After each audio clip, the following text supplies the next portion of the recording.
Panoorin natin si Lolang gumawa ng turon. Kailangan ang saba natin ay medyo malambot na, yung parang medyo lamog na. Kasi kapag matigas pa, mas maganda na lang siyang ilaga at hindi siya matamis sa turon.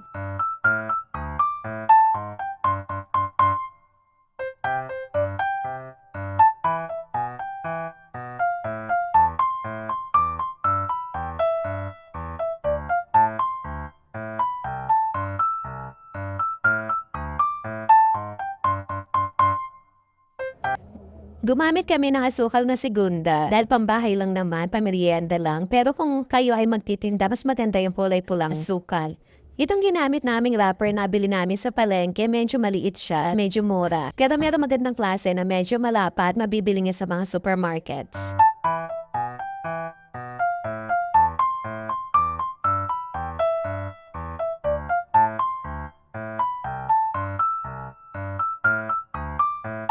Tara mag-roll na tayo. Bali sinasawsaw muna namin yung saging dun sa segundang asukal. Tapos saka ibabalot. Dahil maliit nga lang itong nabili namin, isang kalahati lang ng banana ang aming nailalagay. Pero technically, kung talagang may malapad kayong wrapper, pwede yung dalawa, tas hindi na kailangan itupi yung wrapper. Masarap din pala kung lalagyan ninyo ng lamka. Especially kung itay paninda nyo, mas makakaakit ng customers kung meron pa yung lamka.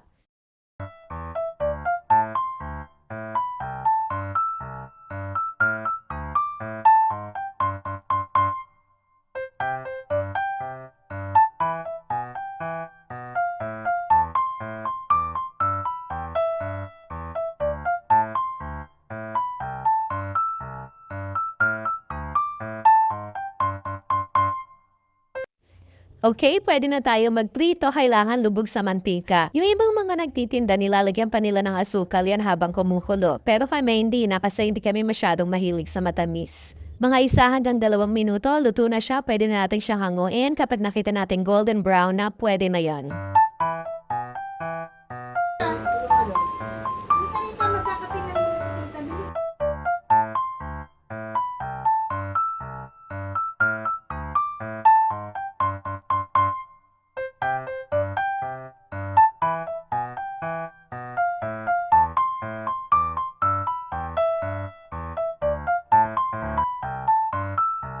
Ayan, luto na. Palamigin muna natin bago natin kainin. Napakasarap nito. Pero gumamit tayo ng strainer sa paghango kasi yung mga mantika, kailangan ma-drain pa natin yung ibang mantika. Tsaka syempre, mag-iingat kumukulo yung mantika na yan. Ayaw nating mapasok. Enjoy your turon!